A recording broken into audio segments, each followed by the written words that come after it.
Good morning students. आज मैं आपके समक्ष उपस्थित हूँ बात अठन्नी कहानी को लेकर के। बात अठन्नी की कहानी लेखक सुदर्शन जी द्वारा लिखित है, जिनकी कहानियों पर प्रेमचंद की कहानियों की छाप दिखाई देती है। कथा सम्राट प्रेमचंद की कहानियां जिस तरह से मनोवैज्ञानिक हुआ करती थी, जो मन में, समाज में आंदोलन उपस्थित कर सकती थी, उस कहानी की तरह ही हृदय परिवर्तन और समाज सुधार का लक्ष्य लेकर चलती है सुदर्शन जी की कहानियां। हार की जीत कहानी यदि आपने नहीं पढ़ी होगी तो उसे अवश्य पढ़ें। साइकिल की सवारी, बात अठन्नी की एक कहानी ऐसी लगती है जैसे हमारी कहानी, हमारे समाज की कहानी, आज की कहानी, कल की कहानी, एक कहानी जो कभी खत्म नहीं होने वाली कहानी। इस कहानी में अलग अलग जो पात्र हैं उनके चरित्र अलग अलग हैं। जैसे समाज में अलग तरह के लोग रहते हैं, उनके चरित्र भी भिन्न भिन्न प्रकार के होते हैं। बाबू जगत सिंह जो एक हृदयहीन व्यक्ति हैं, जो भ्रष्ट पदाधिकारी हैं, इंजीनियर हैं। इतना ही नहीं, अपने बड़प्पन को शो करने के लिए, दिखाने के लिए एक गरीब व्यक्ति को किस तरह से वो रिश्वत दे करके सजा दिलवाते हैं, उसे मारते पीटते भी हैं। और उस व्यक्ति को जो उनके यहाँ उनकी सेवा करता है, उनके यहाँ नौकर का काम करता है और बड़ी वफादारी और परिश्रम से करता है। दूसरा पात्र जिला मजिस्ट्रेट शेख सलीमुद्दीन है। कहते हैं कि न्याय की कुर्सी परमेश्वर की कुर्सी होती है, न्यायालय ईश्वर का स्थान होता है जहां सभी एक बराबर होते हैं। परंतु शेख सलीमुद्दीन ने यह जानते हुए भी कि यह व्यक्ति निर्दोष है, रसीला बहुत गिड़गिड़ाया, बहुत बोला कि मेरी ये पहली गलती थी, लेकिन उसे 6 महीने की जेल की सजा मिली। वो रिश्वत लेकर सही गलत और गलत सही की पहचान खोकर न्याय का आदेश देते थे। तीसरा जो रमजान है, जिसने कहा कि यह न्याय नगरी नहीं अंधेर नगरी है, जो वर्तमान समाज पर बहुत ही बड़ा व्यंग्य है कि यह न्याय नगरी नहीं है, अंधेर नगरी। कहते हैं अंधा कानून। आज हमारे आजाद भारत में भी जो कानून है वहां कहीं ना कहीं अंधेर नगरी वाली बात अवश्य है। न्याय सभी के लिए बराबर होना चाहिए, ना कोई उसके लिए बड़ा है और ना छोटा ही। पंच परमेश्वर होता है। सुदर्शन जी ने बड़े ही स्वाभाविक तरीके से यहाँ पंच परमेश्वर की बात का खंडन किया कि वर्तमान समाज जो है इस बात के विरुद्ध अपना न्याय प्रदर्शित करता है। तो और सबसे मुख्य पात्र है रसीला, जिसके माध्यम से एक पूरी कहानी बन पड़ी है। पूरी कहानी शुरू से लेके अंत तक 8 आने के इर्द गिर्द घूमती है। यह कहानी का शीर्षक ही है बात अठन्नी की।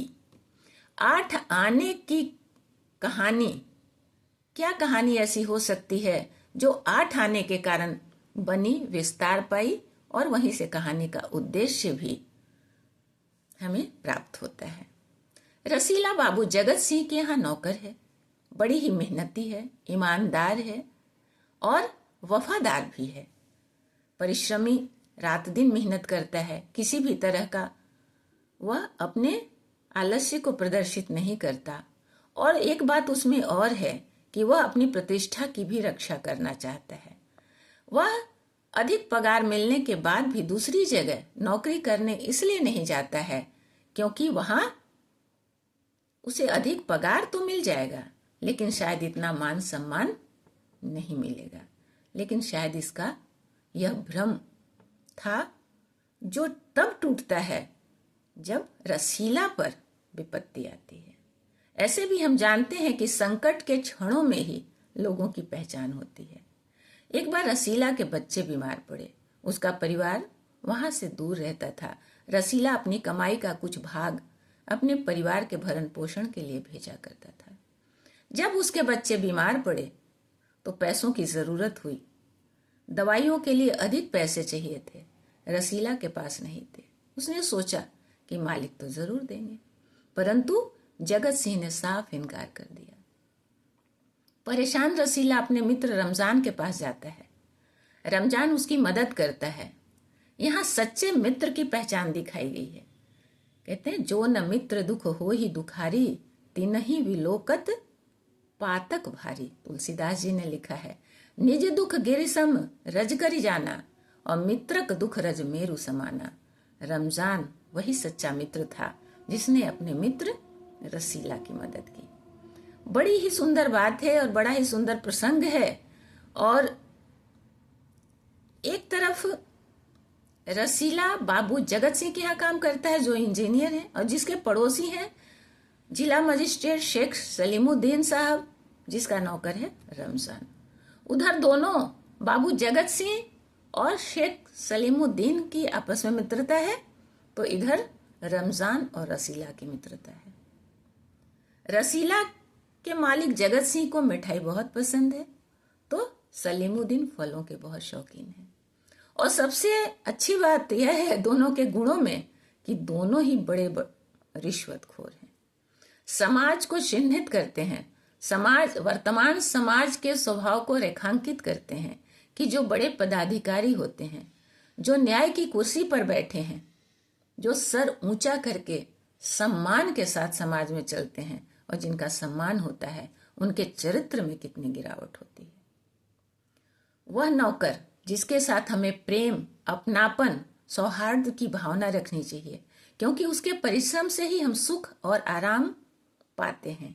लेकिन हमारे अंदर जो इंसानियत है, जो संवेदनशीलता है, वो समाप्त हो चुकी है। बाबू जगत सिंह के माध्यम से ये लेखक ने यहाँ प्रदर्शित किया है कि नौकर भी एक इंसान होता है, उसकी भी जरूरतें होती हैं, उसके सुख दुख में भी हमें अपनी भागीदारी अवश्य निभानी चाहिए। लेकिन यहाँ पर बाबू जगत सिंह ने हृदयहीनता का तो बोध दिया ही, साथ ही साथ एक नृशंस, भ्रष्ट और रिश्वतखोर पदाधिकारी रिश्वत देकर, जिस रुमाल में उसने रिश्वत लिया था, उसी रुमाल में 5 रुपये का रिश्वत देकर सिपाही को कहता है मनवा लेना। यह एक शब्द कितना मार्मिक है। आज भी ऐसे न जाने कितने निर्दोष मार खाकर मनवा लेना, इसमें बहुत सारे अर्थ छिपे हुए हैं। रसीला भी भय के मारे अपने अपराध कबूल करता है, परंतु उसने 8 आने बचाया क्यों था, इस बात को जानने का प्रयास किसी ने नहीं किया। रमजान का कर्ज चुकाने के लिए उस ईमानदार व्यक्ति ने अपनी पगार से 4 रुपये 50 पैसे तो जमा कर दिए थे। कुछ और पैसे धीरे धीरे करके दे दिए थे, परंतु 50 पैसे रह गए थे, 8 आना रह गया था। उसके पास कोई रास्ता नहीं दिखाई दे रहा था कि ये 8 आना उसे कैसे चुकाया जाए। तो कोई मित्र आए हुए थे जगत सिंह के यहाँ, उन्होंने उसे पैसे दिए मिठाई लाने को।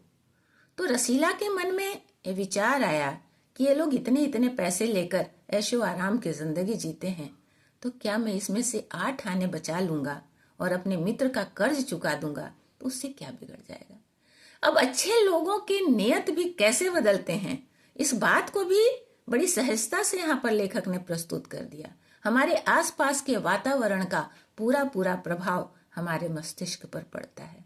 उस ईमानदार व्यक्ति पर भी इस बात का प्रभाव पड़ा और उसने 8 आने की बचत करी और रमजान को कर्ज चुका दिया। परंतु जगत सिंह ने इस बात को जान लिया और बहुत तरह से सजा दे करके रसीला से यह बात कबूल करवा ली कि इसने 8 आने की बचत करी है। ये पूरी कहानी। और जब रसीला को जेल हो जाता है 6 महीने का, तो रमजान का खून खौल उठता है और वह कह उठता है कि यह न्याय नगरी नहीं, अंधेर नगरी है।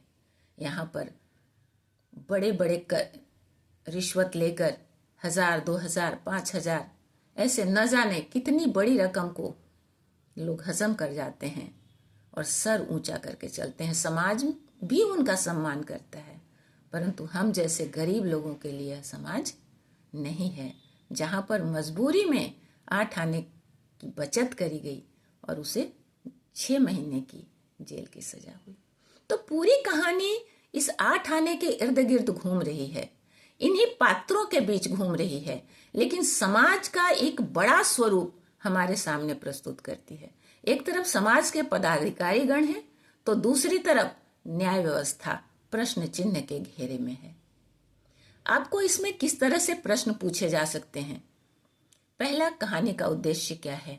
किस तरह से हमारे समाज में चल रहे भ्रष्टाचार और रिश्वतखोरी को दिखा करके यह हमें बताया गया है कि यह समाज के विकास में बाधक है और भ्रष्टाचार रिश्वतखोरी दोनों ही समाज का कोढ़ है, इसे समाप्त करने की आवश्यकता है।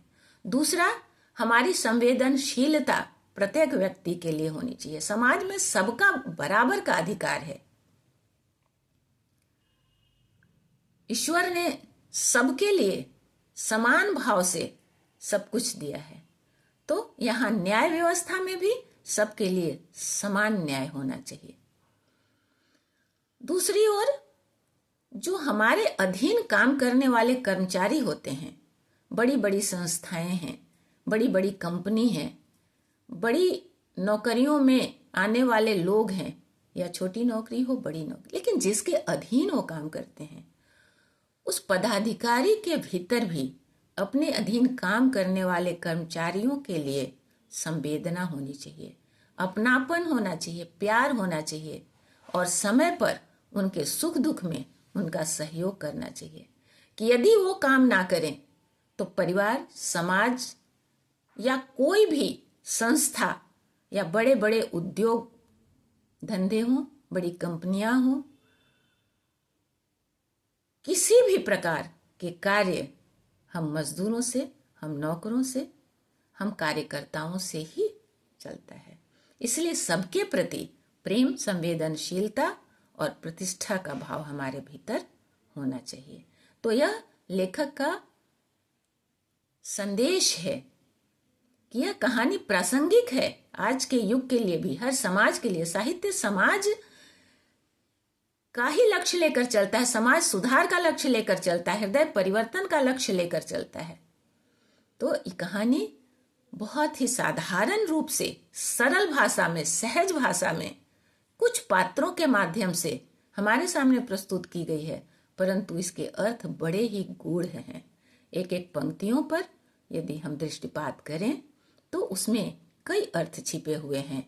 तो व्याख्या के लिए उन पंक्तियों को हम रेखांकित करेंगे, पात्रों के चरित्र चित्रण को उन घटनाओं के माध्यम से हम रेखांकित करेंगे। जैसे रसीला है, नौकर है, कहानी का मुख्य पात्र है, उसके अंदर संवेदनाएं हैं, वह परिश्रमी है, ईमानदार है, वफादार है। जैसे उसके मित्र ने उसके समय पर मदद की तो उसे वो देवता स्वरूप नजर आता है। देवता को किसी ने देखा नहीं, इस धरती पर ही देवता है। जो आपके दुख में, आपकी परेशानियों में आपके साथ खड़ा है, आपकी मदद करता है, वह देवतुल्य है। तो रसीला इस तरह का व्यक्ति है। उसकी मजबूरियों ने उसे नौकर बनाया है, तो अभी इंसान ही। रमजान जो सच्ची मित्रता का एक बड़ा उदाहरण पेश करता है, जिसके अंदर समाज में जो आर्थिक विषमता है उसके प्रति आक्रोश है, वह क्रोधित हो जाता है, उबल पड़ता है, उसका खून खौल जाता है और वो कहता है कि यह न्याय नगरी नहीं, अंधेर नगरी है। तो ऐसे लोगों के जो गुण हैं उसके आधार पे उनके चरित्र को रेखांकित किया जा सकता है। जगत सिंह पदाधिकारी अवश्य है, पैसा है, सम्मान है, सब कुछ है, परंतु हृदयहीन व्यक्ति हैं और शोषण करने में वो अपना सम्मान समझते हैं। ऐसे व्यक्ति जो 8 आने के लिए अपने नौकर को दंडित करते हैं, ऐसे व्यक्ति को मनुष्य कहना भी शायद संकोच होगा। सलीमुद्दीन जो न्याय की कुर्सी पर बैठे हैं, परंतु वह न्याय नहीं अन्याय की बात करते हैं। तो ऐसे करके हर व्यक्ति के चरित्र को आप रेखांकित कर सकते हैं। पहले महत्वपूर्ण बिंदुओं को आप रखेंगे, चरित्र को पॉइंट करेंगे, फिर उसको प्रूफ करने के लिए आप कहानियों से उसका प्रसंग लेंगे। कहानी का उद्देश्य आप समझ चुके होंगे, शीर्षक की सार्थकता, जो कहानी शीर्षक के इर्द गिर्द घूम रही है। कहानी की घटनाएं, कहानी के पात्र और कहानी के उद्देश्य, ये सभी कहानी का विस्तार सब कुछ बात अठन्नी के इर्द गिर्द है। ना तो वो आठ आने बचाता, ना आठ आने के लिए इन सारे पात्रों का चरित्र हमारे समक्ष उपस्थित होता, ना हम अपने समाज को आईने में देख पाते। साहित्य समाज का दर्पण है, साहित्य में हम समाज को देख रहे हैं, तो वर्तमान समाज के लिए यह कहानी अत्यंत प्रासंगिक है। तो इस प्रकार से आप कहानी को ध्यान से पढ़ते हुए, उसके पात्रों के चरित्रों को रेखांकित करते हुए उद्देश्य और शीर्षक की सार्थकता भी बहुत आराम से लिख सकते हैं। साथ ही इसी पैराग्राफ से, इन्हीं अनुच्छेदों से जो प्रश्न आते हैं उसके उत्तर यदि आप चाहें तो मैं अगले दिन उस पर चर्चा करूंगी। आज के लिए बस इतना ही। एक बार मैं फिर याद दिला दूं कि आप इस बात अठन्नी की कहानी को जब भी हमारे साथ पढ़ रहे हैं तो एक बार चैनल को सब्सक्राइब अवश्य करें, अपनी बातों को हम तक अवश्य पहुंचाएं, ताकि मेरा भी मनोबल बढ़े और मैं और भी अच्छी तरह से और भी सरलता से कहानी को, कविता को या आपके प्रश्नों के उत्तर को आपके समक्ष रख सकूं। आज के लिए इतना ही, फिर मिलते हैं।